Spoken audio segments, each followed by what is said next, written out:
Alright, this is the last lecture of this semester, and today we're going to talk about some of the hardware accelerators, and in particular we're going to talk about how we use memory technologies to do this in-memory compute. And you have learned so many different kinds of memory technologies in this semester, and today we're going to discuss the new applications beyond the data storage. So here we want to do the computation within the memory. And the motivation of this new area, this in-memory compute, actually comes from the popular AI algorithms we see today. Because here we show many machine learning algorithms and neural networks topologies, and many of them are very data intensive. So you need to process a lot of data in those AI algorithms. And I don't need to spend more words on the AI applications today, as you see in the image classification, speech recognition, autonomous vehicles, and the drones. So we don't need to spend more words on that. And you know the backbone of those applications are those neural networks or these machine learning algorithms. And many of them require a lot of data to be processed. And here on the left-hand side, we show a zoom of the neural network. And there are many different connection topologies. So here we have the deep feed-forward neural networks or the convolutional neural networks. Some of them may have the residue or this bypass feature. And then some of them may have the recurrent feature. So that means the neurons will talk to itself in different time steps. And also one particular of this recurrent neural network could be this long-term short-term memory. And then we may also have this GAN, the generative adversarial networks, and so on. So there are many kinds of neural networks. Actually, the topologies of the neural networks are being developed on a weekly basis. If you look at the literature, there are so many kinds of neural networks. And here, you know, those nodes are the neuron node, and the connections are the synaptic weights between the networks. So here, if you translate that into the hardware language, then the connections or those edges will be the memory, because here we carry the weights in the memory. And then in the neuron node, you will do some simple computation, for example, activation or thresholding, and so on. And also on the right-hand side, we show a category of different kinds of neural networks. And most of them are in this feed-forward category. Of course, you have some variations of that as well. And another big category is the spiky neural network. This is more biologically inspired, and this is try to mimic the biologic system more closely. But today we're going to focus more on this feed-forward networks, as this is more popular in the statistical machine learning areas. And here you see that the state-of-the-art deep learning algorithms tend to become larger and larger in terms of the model parameters. So here this is for the ImageNet classification. And then this is a validation arrow of the ImageNet classification arrow in terms of the model parameters. As you go deeper and deeper, for example, in the ResNet family, you tend to decrease the arrow, or in other words, increase the accuracy of the recognition. And also you may make it more compact. So there's another family called DenseNet. But anyway, as you see here, as we increase the number of parameters, that means number of the weights or number of those connections, then we can achieve better performance in those image classification model. And also here we show the ImageNet top 5 accuracy. So you know ImageNet is a 1,000 class natural image recognition contest. And here you need to identify those 1000 class of objects in those natural images. And here this is top 5 accuracy. That means you are going to identify the most probable 5 classes this object may belong to. For example, this may be a car, maybe a tank, maybe a cat, maybe a dog. So here, as we increase the number of layers in the neural network, we tend to increase the accuracy. And also, if we make the network wider, for example, in one layer, we have more parameters, then we can also improve the accuracy. So here, the general trend tells us the model size, or in terms of the number of parameters, number of the weights, tend to increases. For example, here, most of the state-of-the-art algorithms for the ImageNet classification may need like 100 million of parameters. So if you think one parameter, one weight, so here one edge, so it's like one parameter. And this parameter, if you need 8-bit precision to store that parameter in the memory, then you may need 100 megabytes memory. And we prefer to have this 100 megabyte memory on chip, on the same chip of your logic. Of course, you think 100 megabytes is nothing, right? If you store that in NAND flash or in the DRAM, as we discussed before, the 100 megabytes is not large. But if you think this 100 megabytes is something on the cache, on the same chip, then 100 megabytes is still quite a demanding capacity you may need. So this is the target, to have like 100 megabyte embedded memory on the same chip of your processor or your logic unit. So this is the requirement for the image classification model. And here we just briefly talk about the memory demand for these modern AI models. We use image classification as one representative benchmark, or one representative application. And we need the 10 to 100 megabytes memory on chip. This is embedded memory, as we discussed before, embedded to the logic. But there is another representative application, that is language model, language translation. So this kind of language model, or in general, graph model, may need like 10 gigabyte to terabyte number of parameters. So this is a different category. So here on the right-hand side, we show this model number of parameters in the model versus the recent progress in terms of years.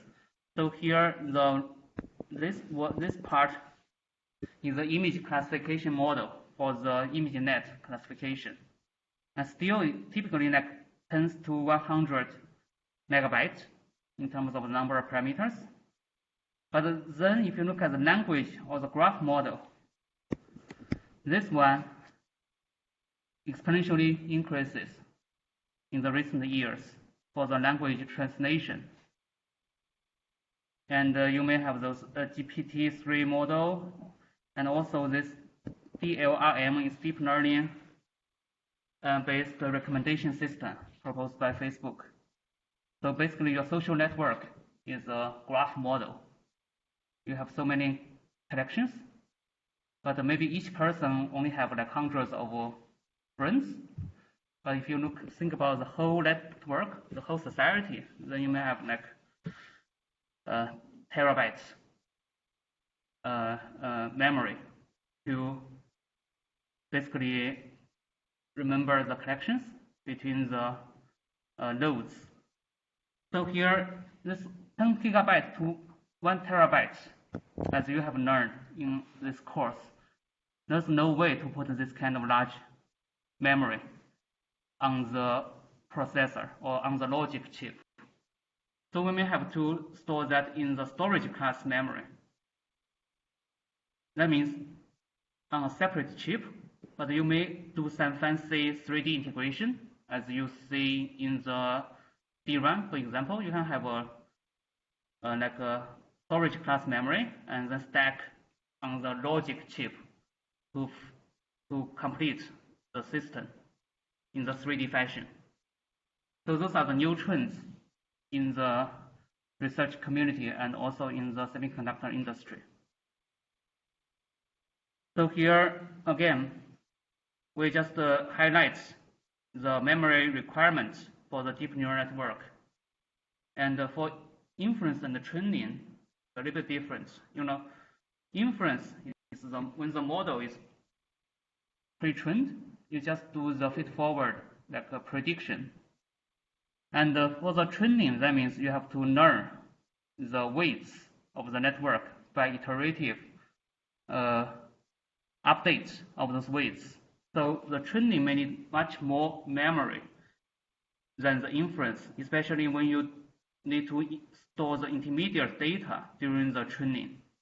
And here, for example, for the image classification, like ResNet model, it's a convolutional neural network, and the model size may be 120 megabytes. This is number of weights in the network. But for the inference, of course, you just need 120 megabytes, so it's 0.12 gigabytes. But for the training, you see this number increases much more than the number of parameters, because you have to store the intermediate data when you go through the multiple iterations in the training process. And then we mentioned the language model for this natural language processing, NLP application. So this is based on the long-term short-term memory, LSTM. And model size in this example is 2.5 gigabytes. So for inference, you just need 2.5 gigabytes. But for the training, you may need like more than 40 gigabytes. So this is very demanding for the memory if you look at those neural network applications. And in the hardware community, we have proposed different kinds of hardware platforms for this AI or the machine learning acceleration. And you may still use GPU to do the training, especially in the cloud environment. And GPU can offer high training accuracy.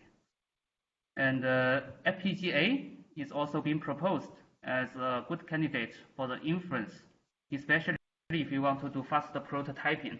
And because FPGA, you can reconfigure the data path in this FPGA chip, then you can adapt to different algorithms more efficiently. But if you look at the GPU or the FPGA, we call this is like more conventional computing platforms.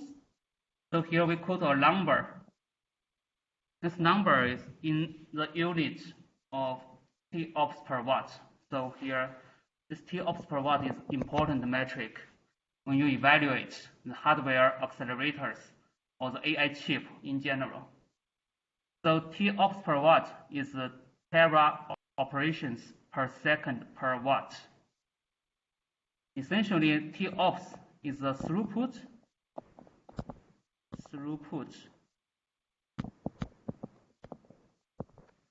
and watt, is power. So it's throughput divided by power. So given a watt, how much throughput you can get from the chip. This essentially defines energy efficiency.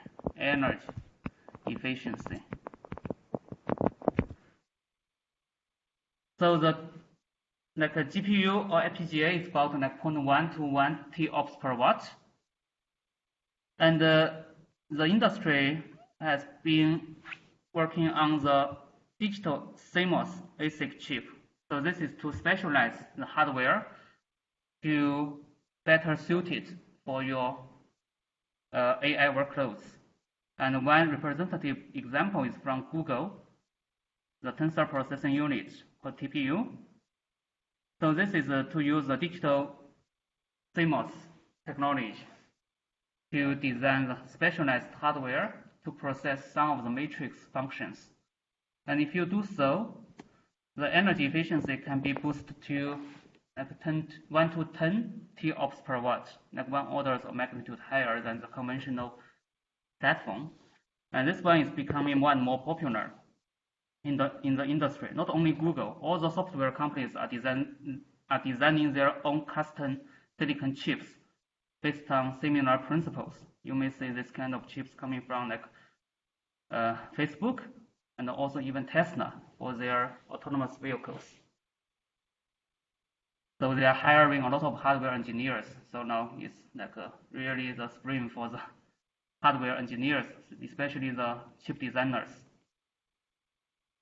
There is a big demand for the chip designers from the software companies.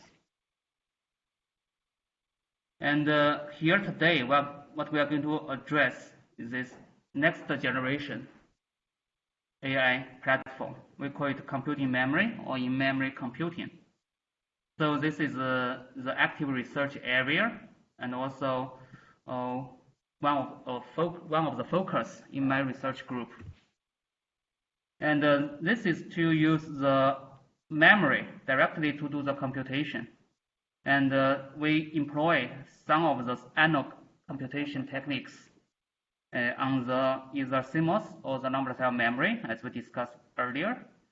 But the main motivation is to further increase the energy efficiency by 1 order of magnitude to like 10 to 100 TOPS per watt.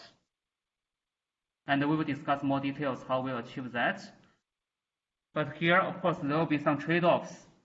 For the GPU-based system, because GPU use the floating point computation, so the data representation is in the floating point. Therefore, you can achieve very high accuracy in the training or the inference. As you move to the right-hand side, the general trend is to reduce the precision requirement from the algorithm perspective. For example, for the TPU, it can handle 16-bit integer computation or 8-bit integer computation.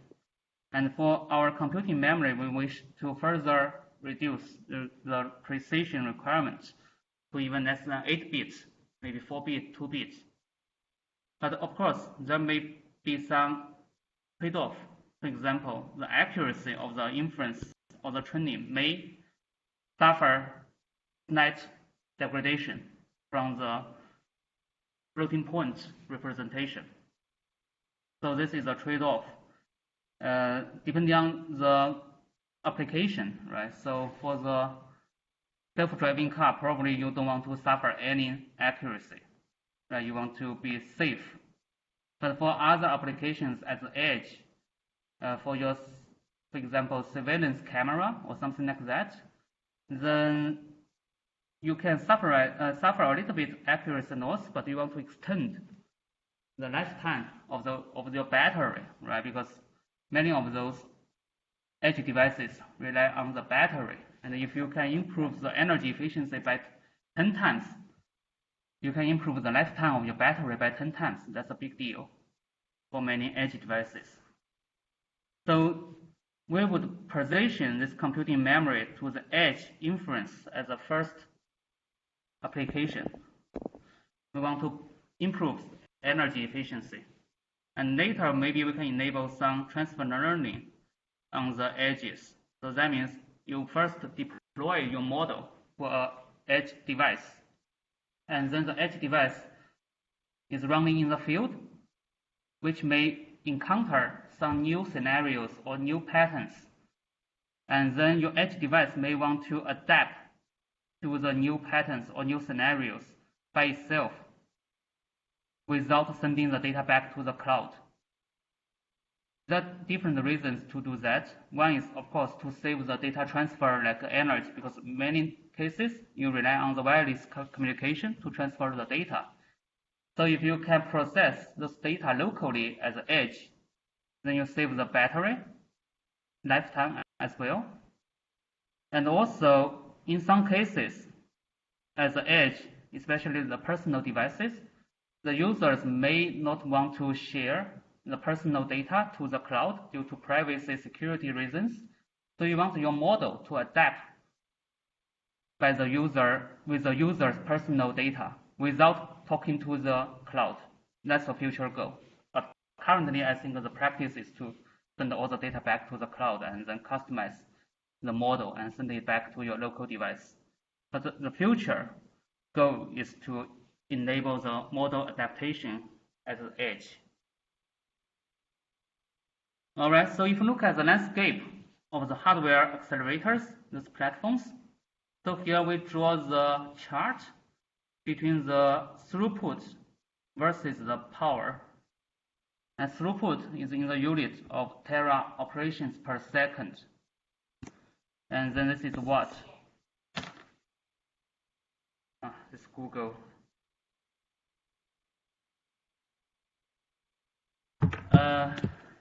So the slope here is the TOPS per watt.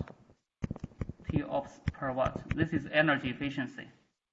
And here we show the GPU, TPU in this color. Most of them are targeted for the cloud application. So therefore the watt, the chip, the power may be hundreds of watts. If you look at the GPU power budget, it's like 200 watts, 300 watts. So it's roughly here, and also the TPU is also roughly here. I think TPU is those red dots. And then there's one TPU here because Google tailored this to be edge TPU. This is edge TPU. So as you move towards the left, power budget is lower and lower. So this is towards the edge application. And but here we care about the dash lines because that is the contour for the TOPS per watt. And this one is this dash line is 1 TOPS per watt. This is 10. This is 100. So here you see that GPU, TPU at most like 1 TOPS per watt, or maybe a little bit over 1 TOPS per watt. And many research groups have been working on the digital CMOS-based ASIC. You know, ASIC is application-specific integrated circuit to further boost this above like 10 TOPS per watt. And here for the computing memory we are going to discuss today is at early stage of the research. And most of them are like 10 TOPS per watt, but with some recent progress towards like 100 TOPS per watt. So I believe this data point coming from SRAM-based computing memory design at 7 nanometer load proposed by TSMC. So here, this is the basically the landscape of the hardware accelerators. We care about how we move the design more towards this corner, because this corner means the top left corner means better energy efficiency. So any questions so far? Yes?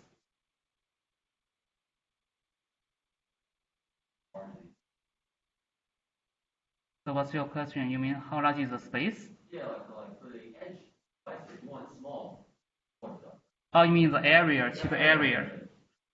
Yeah, so edge devices, you're right. So here, actually the power depends on the area of the chip, and also the throughput depends on the area of the chip. So that's why for the edge devices, you just need small chips, maybe a few millimeter by a few millimeter, maybe 2 by 2 millimeter. And the GPU, if you look at today's state of the art GPU, it's like 30 millimeter square by 30 millimeter square. So 30 by 30, the chip size. It's getting close to like 1,000 millimeter square for the GPU. That's why GPU have so many parallel processing engine, right? You can run the computation in parallel because it has so many cores, like thousands of small cores on chip.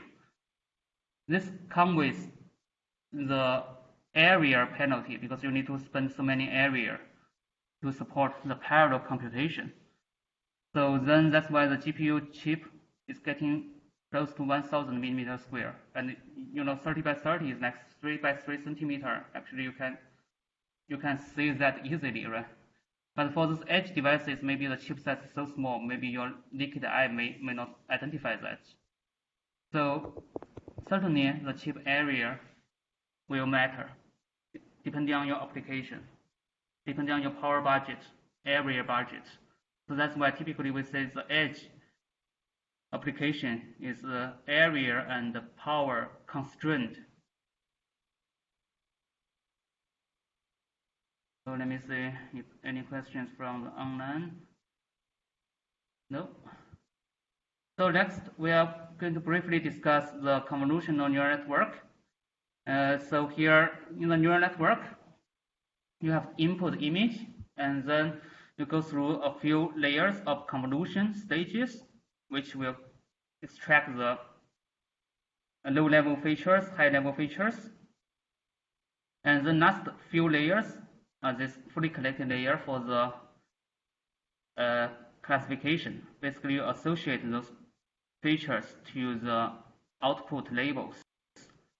And then the training is going to iteratively learn those weights, those connections between the layers and with the backpropagation. So you have to do this iteratively for like hundreds of epochs. After the training is done, then we do the inference only. So that is only feed-forward propagation. But no matter inference or the training, what is most intensive in terms of the computation is this vector matrix multiplication, because here you have a vector coming from the input feature map, and then you have a matrix here to do the dot product between the input vector and output matrix, the weight matrix, and then you generate the output. You generate output vector. So maybe I should draw this way. So if input is like a horizontal, sorry, let me do this way. The input is like a vertical, like a vector, and then you go through the matrix. The output will be a horizontal vector. And next we are going to briefly talk about Google's TPU design. So this is to specialize the computation into those matrix operations. And CPU is good at dealing with scalars, like your numbers. And GPU is good at dealing with vectors. And TPU, the motivation is to design for the matrix operations. And the first generation TPU was designed in the time frame like 2015, 2016, around that. And it was this is designed by Google and also manufactured by, I believe, by Samsung 28nm process for the first generation. So if you stack those TPU board into a cluster, then this is used for the data center. And actually, this famous game, if you recall, a few years back, the AlphaGo is the Google's Go game machine, which beat the champion, the world champion. And actually, in that game, Google used 50 TPUs on the back end to do the prediction of those, Go game. And this is one example for the Google TPU early demonstrations. So let's look at the first generation of the TPU design. So this is a diagram for the chip. And we have a lot of buffer on the chip. So here, this is like a global buffer of the chip. You can think it's like a cache. And you have 24 megabyte cache on chip, which occupy like 29% of the chip area. And then you have this matrix multiply unit. So it's a MAC unit. MAC, is multiplication and accumulation. So essentially MAC is the digital multipliers and then plus digital adder. So one MAC unit is like an 8-bit digital because it's 8-bit Mac. So it's 8-bit digital multiplier, 8-bit by 8-bit multiplier digitally, and then you add 8 bits followed by an 8-bit adder. So this is 1 Mac unit. And how many Mac units you have on the chip? In this case, 64,000 Mac units, occupy like 24% of the chip area. And then we may have further accumulators. So here, this is like a local buffer. It has like 4 megabytes buffer to store the intermediate data during this Mac operation. And then there are some like I/O and control and so on. So this chip uses so-called systolic architecture. So in those Mac, it actually operates in a data-driven flow.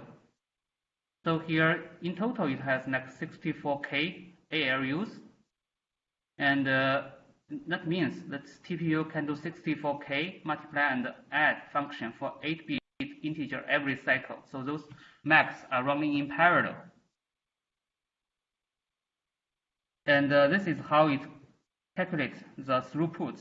So if you have a clock frequency like 700 megahertz, and then you have 64K Mac units, so you can use these two numbers, multiply together, you will get 46 into the 12 Mac operations per second.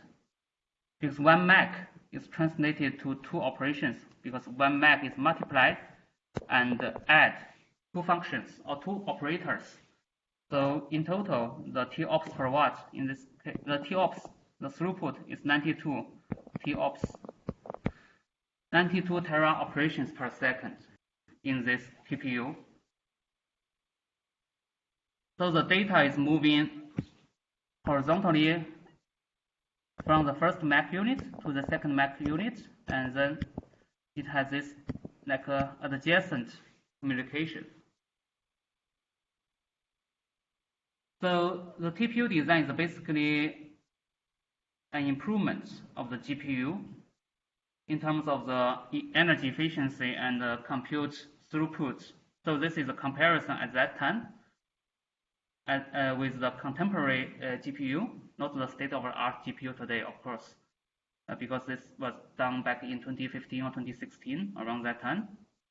So here, in terms of energy efficiency, like the TOPS per watt, if you normalize that to the CPU, if CPU is 1, then GPU is 2.9, and the TPU is 83. So it's like close to 30 times improvement over the GPU in terms of TOPS per watt. And for the TOPS itself, so here it's like 17 times improvement over the GPU. So that's why Google adopted the TPU for their specialized applications. And the first generation TPU is targeted for the cloud application, and later they improve the design and then also make a custom edge TPU for the edge applications as well. All right, so any questions? Next, we are going to further talk about the computing memory, because Google's TPU is not computing memory. It's a near-term solution, but long-term solution, we believe, is this neural-inspired computing. So basically, if you look at today's von Neumann architecture, you have the processor and memory, and then you have the data bus in between. Or even you think about the on-chip hierarchy, you have the Mac units in the Google TPU, and you have the global buffer. In their example, it's like 24 megabytes SRAM cache. So you still need to fetch the data from the memory to the processor to do the computation. Like you multiply and accumulate function, and then you send it back to the memory. So a lot of data traffic. So what we want to do is to distribute the computation into the memory. So this was inspired by the neural network, the biologic system. So you have those neurons, and then the collections called the synapse. So here we have the mathematical representation of the machine learning. You have the inputs and you have the weights. Then you do this input and weight, vector and matrix multiplication. And then you go through the activation function for the neuron node. So here the idea is to use the synaptic elements like memories to store those weights and then build neurons to function the nonlinear like activation. So this is the eventual goal of the chip architecture. You want to more emulate the biologic system to distribute the computation into those local synapses and local neurons. So let's look at what is this computing memory. And if you take one layer of the neural network, you have the input neuron, and then you have those weights. This is a fully connected layer. Then what you can do is to map the input vector. This is a vector, input vector, as a voltage to the memory array. And then the weights here for the synapses are mapped as the conductance of the memory cell. So your memory stores the weights of the network. And then the input voltage multiplied by the conductance of the memory, you result in a current. Because you turn on multiple rows simultaneously in parallel. So here along the column or this bit line, you are going to have this current summation, right? Each of those will contribute one current. And then you sum up the currents naturally along the column. So at the end of the column, the current summation will represent the input and the weight matrix multiplication results. So here at the end of the column, this current represents the partial sum, this summation of your inputs and the weights. And then this is analog value, and we may need to convert that to the digital value at the end of the column through the analog to digital converter, ADC. And then depending on the precision, we may need to do the shift and add function. For example, if your algorithm is 8-bit weight, and if your memory cell is 1 bit per cell, like S1, 1 bit per cell, right? You may need 8 cells. If it's 1 bit per cell, you may need 8 cells to represent 8-bit weight. That means 8 columns. And then you do the shift and add to reconstruct the significance from the MSB to the LSB. So here, essentially, you do the computation in the memory because you do it in parallel. You have the voltage turn on multiple rows, and then the computation is done by this analog current. Or essentially, use the Kirchhoff law to do the computation. And here, in terms of the memory elements, it can be SRAM, and typically people use 8 transistor SRAM to do that because we want to make it read disturb free. If you recall, the 8 transistor SRAM can make it read disturb free. Read disturb free.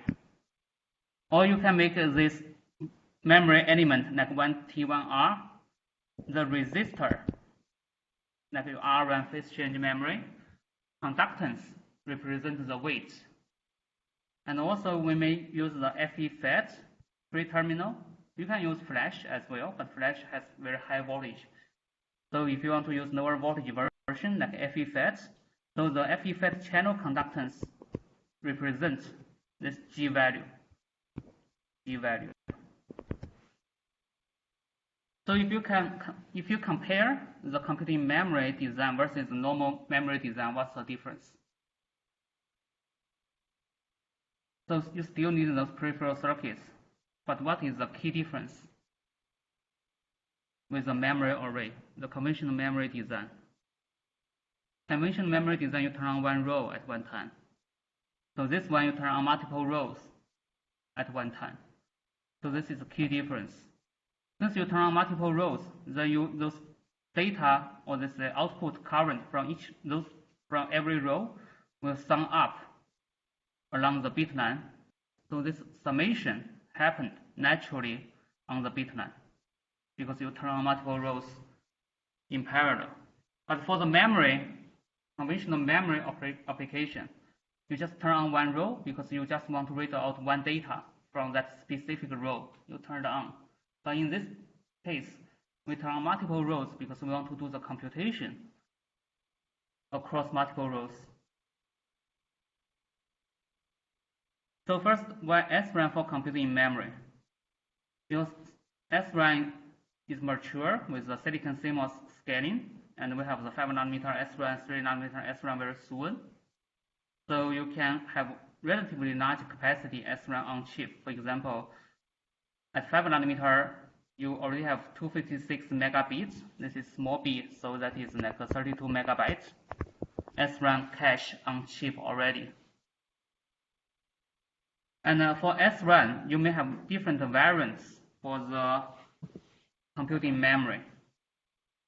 So you can use conventional 6-transistor SRAM, but this may not be a good design because when you turn on multiple rows, the bit line may decay to a very low value. Therefore, the disturb may happen in some of those rows. But you can still do that. So let's say how you do that. So you have 1 and 0 in this example. And then you just turn on the word line. And then, because you turn on multiple word lines, so in this case, both BL and BL bar will decay. But in this case, the BL will decay more because here in this case you have like a high VDD, right? You discharge here. So you have a discharge current here. And think about you have multiple rows. You have multiple rows. Then if their pattern is all like this, oops. So you are going to have much stronger current on the BL and a relatively small current to the BL bar.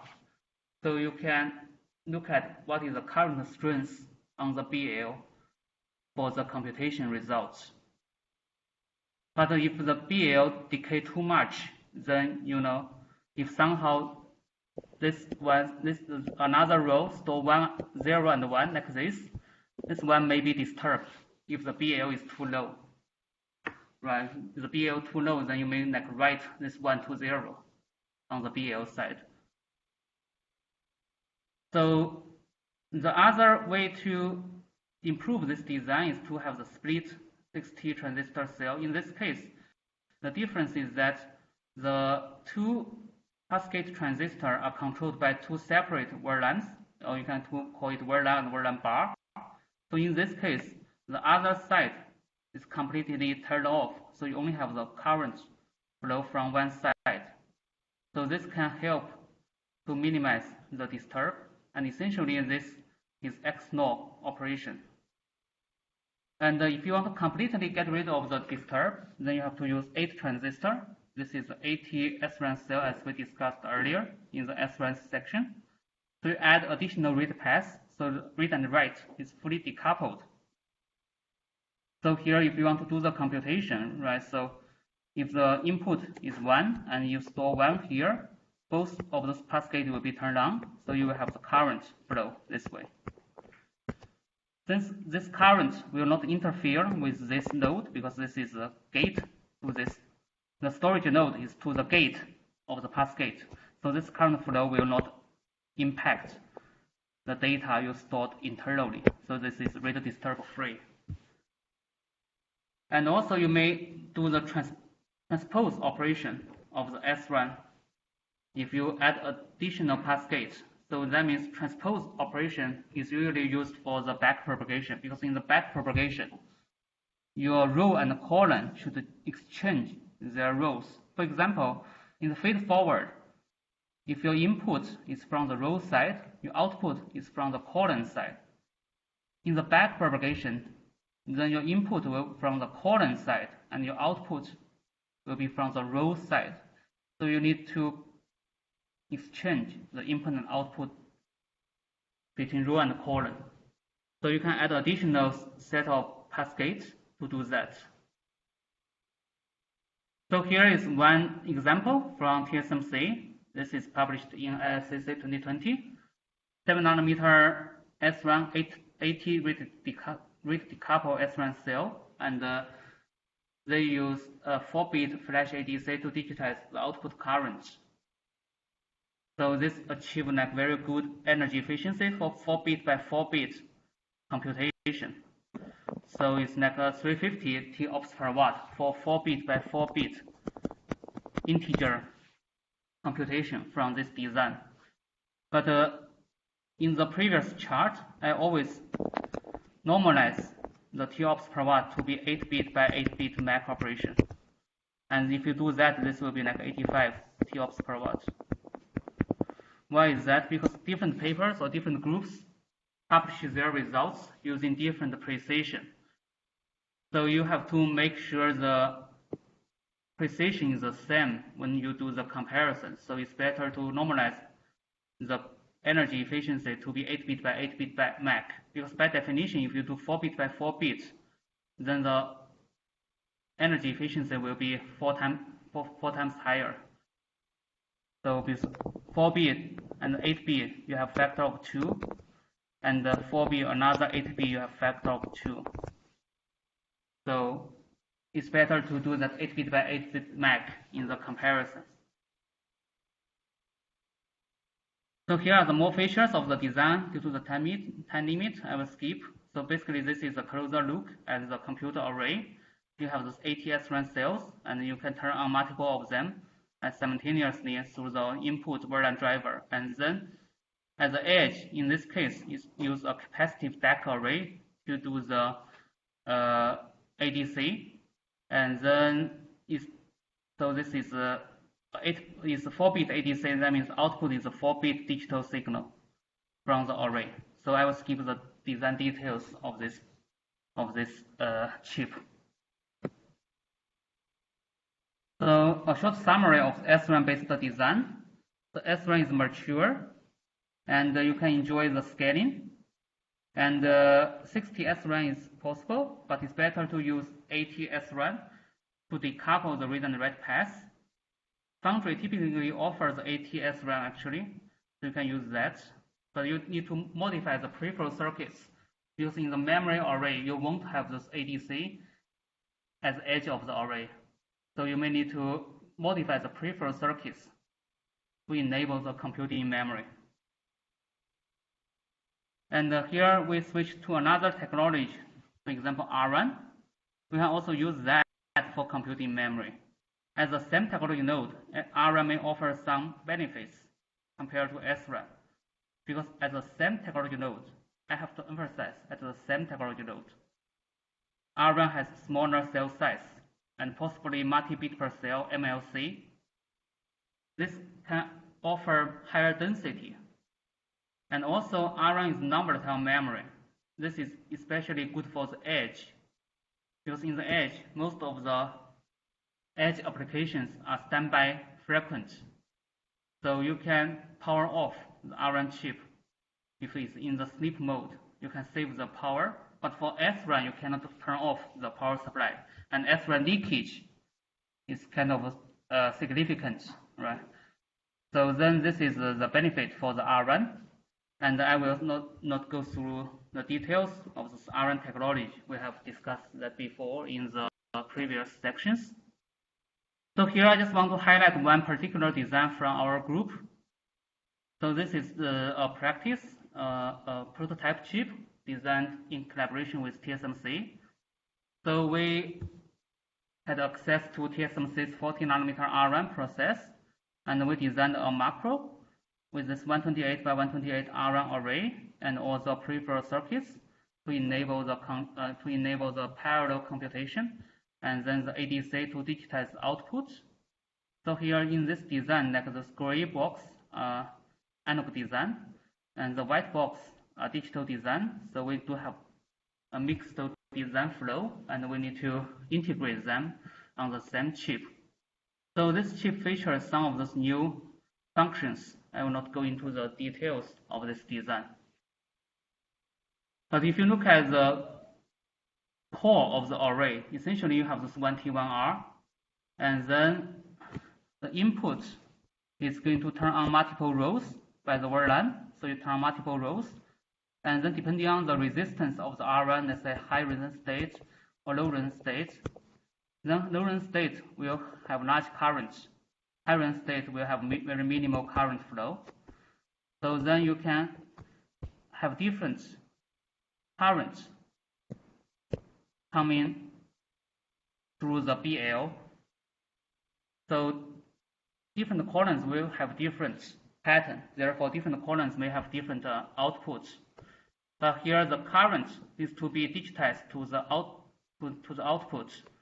So here we have like a flash ADC, 3-bit in this case, to digitize this current. But first we need to convert the current through a pull-up PMOS. It's not shown here. But there is a pull-up PMOS. So depending on the current, this BL voltage will be different. So we sense this BL voltage by the 3-bit ADC. So here are some of the results, and actually we can store multi-level on this R1 technology. Therefore, we can have higher precision than the S1 in terms of the weight precision. So here are some summary of the chip performance, like a compute efficiency, like energy efficiency, and the accuracy for the CIFAR-10 recognition. So here is a big short summary for the R1-based design. So basically, R1 has better density as S1, or compared with S1 as a same technology node. I have to emphasize as a same technology node. The reason is that R1 is still at 40 nanometer or 22 nanometer, but S1 is already at 5 nanometer or maybe 3 nanometer very soon. So if you compare with advanced S1, then we don't have the area benefit. But for the same technology node, we have the benefit. So here, I just want to emphasize the R1 is still at legacy node, like 22 nanometer node. For example, TSMC and Intel both offer 22 nanometer R1. But this may be a load or sweet spot for low-cost edge platforms, because for edge, you may not need high performance. What you need is low power, low cost.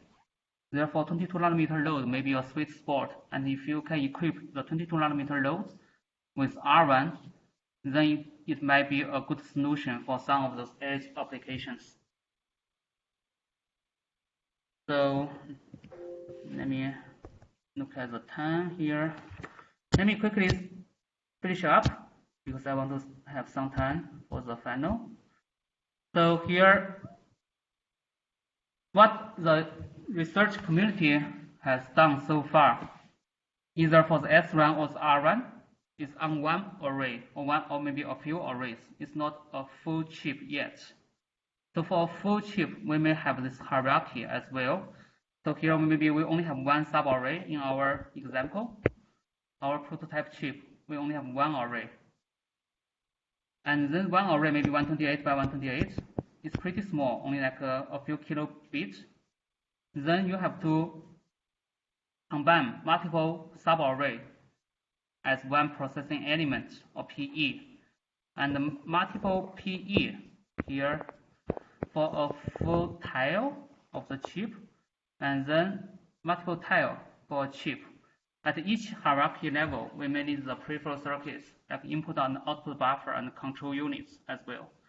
So the computing in memory full chip architecture still have multiple levels of the hierarchy. And what we have demonstrated so far is the smallest building block.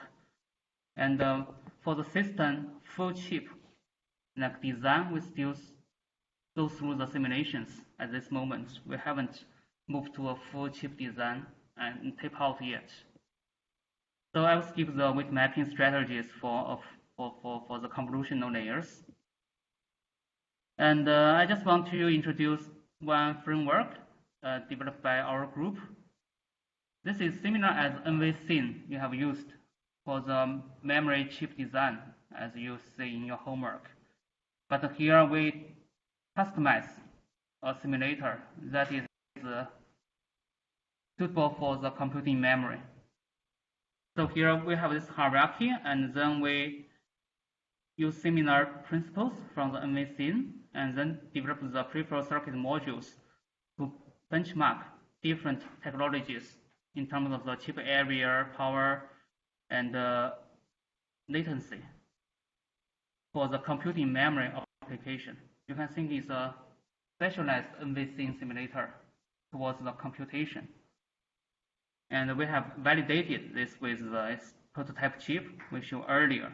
And we have a lot of users worldwide, and also our industry sponsors are using this tool as well. So this is open source, and this is the GitHub link for the model. So here is a benchmark for different inference engine design. For example, at 22 nanometer load, we have different choices. Maybe the ATS run or the R run with the Intel's parameter, or the STT-M run with Intel's parameter, or the FE-FET with the GlobalFoundries parameter, or Google's TPU. Or we can have more advanced 7 nanometer load. At this node, we only have SRAM and TPU option available at this moment, because as you know, those non-volatile memories are lagging behind in terms of the scaling. So with this parameters extracted from the literature, we can project the chip area and the energy efficiency, computing efficiency for different designs. So you see that at 7 nanometer load, the ATS run designs still have relatively good energy efficiency and computing efficiency. But at 22 nanometer, like the FE-FET option, this one is approaching the same energy efficiency as the 7 nanometer SRAM. So the FE-FET is good because this property, the unstable resistance is pretty high. Therefore, the readout power is low. Okay, so let's have an outlook. So computing memory essentially saves the intermediate data movement between your compute unit and the storage unit. So this can improve the throughput and energy efficiency. We believe that computing in SRAM at the advanced node still give you the best performance. But the SRAM will suffer from the leakage. If your application is standby often, then SRAM may not be a good choice, because the leakage power will dominate in that case. So for the edge devices, we believe non-volatile memory, for example RRAM, or in general, non-volatile memory, could offer a better solution. So we have showcased RRAM as an example, but we believe that FE-FET may have a better chance because of the lower power in the FE-FET readout than the RRAM. But still, we need to deal with some of the challenges in the computing memory, because here we use analog computation within the array. So it may suffer from the noise, may suffer from the vibration. So this may bring some overhead for the chip testing or the validation. And we believe that in the future, we should have a monolithic 3D integration. For example, we have those non-volatile memory. If we cannot scale to 7 nanometer load, we can still have them at 22 nanometer load on the top tier. But on the bottom tier, we can use leading edge, like 7 nanometer, 5 nanometer CMOS for the peripheral circuits. So we combine the strengths of the non-volatile memory and the CMOS together. It's basically non-volatile memory on the top tier of your chip, and then CMOS on the bottom tier. You have multiple tiers, and we do the 3D integration.